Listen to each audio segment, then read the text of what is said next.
যারা জানতে চাইছেন, আমার 2002 সালে লিঙ্কেজ ছিল, ডকুমেন্টস সব ঠিক ছিল, তারপরে আমার নাম ডিলিটেড কেন, কিংবা তারপরে আমার নাম আন্ডার অ্যাডজুডিকেশন কেন, আমার কাছে যারা জানতে চাইছেন ওনাদেরকে আমি বলছি, একটু শুনুন, মন দিয়ে বুঝবেন। একটা জঙ্গল ছিল, সেই জঙ্গলের মাঝ বরাবর বয়ে চলেছিল সুন্দর একটি নদী। জলটা খুবই স্বচ্ছ।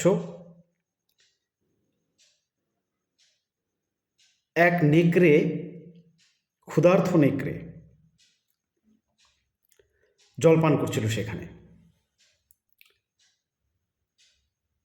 দৈবাতক্রমে একটি ছোট্ট নিষ্পাপ খুব সুন্দর হরিণ শিশু জলপান করতে আসে সেখানে, সেই নেকড়ে থেকে অনেকটা দূরে।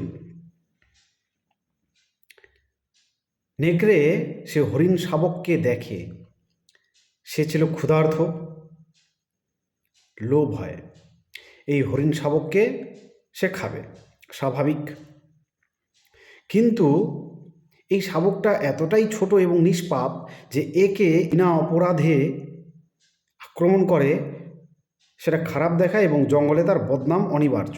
খুব বদনাম হবে জঙ্গলে সে, কারণ সেখানেও তো সংবিধান রয়েছে একটা, সেই সংবিধান অনুযায়ী পশুরা চলার চেষ্টা করে।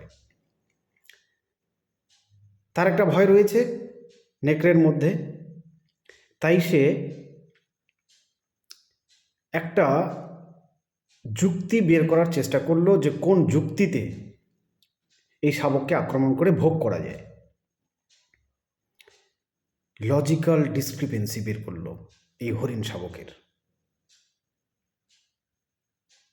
এবং বলল, এই ছোকরা, জলটা ঘোলা করছো কেন? তোমার জন্য আমি ঘোলা জল পান করব? যে তো অপরাধ। সেই নিষ্পাপ ছোট্ট হরিণটি খুব সুন্দর করে গুছিয়ে মিষ্টি গলায় বলল, মহারাজ, আমি নদীর জল কি করে ঘোলা করতে পারি? আপনি রয়েছেন উজানে, আমি ভাটিতে।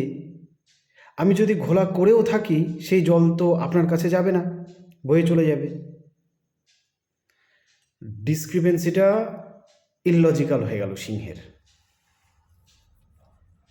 কিন্তু প্রথমেই সে ভেবে রেখেছে একে খেতে হবেই, খেতে একে হবেই। অতএব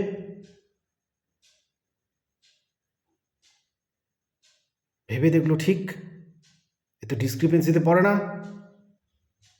তাহলে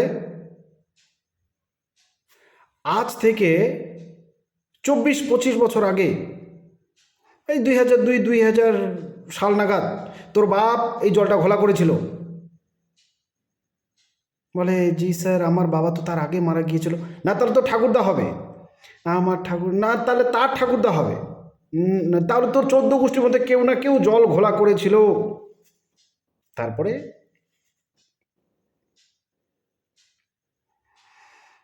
এটা হচ্ছে উত্তর।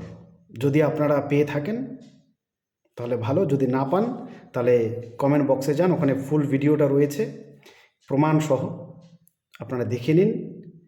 ডিলিটেড ভোটার্সদের কী করণীয়, আন্ডার অ্যাডজুডিকেশন যারা রয়েছেন কেন এবং কি করণীয়, সেগুলো নিয়ে আলোচনা করেছি।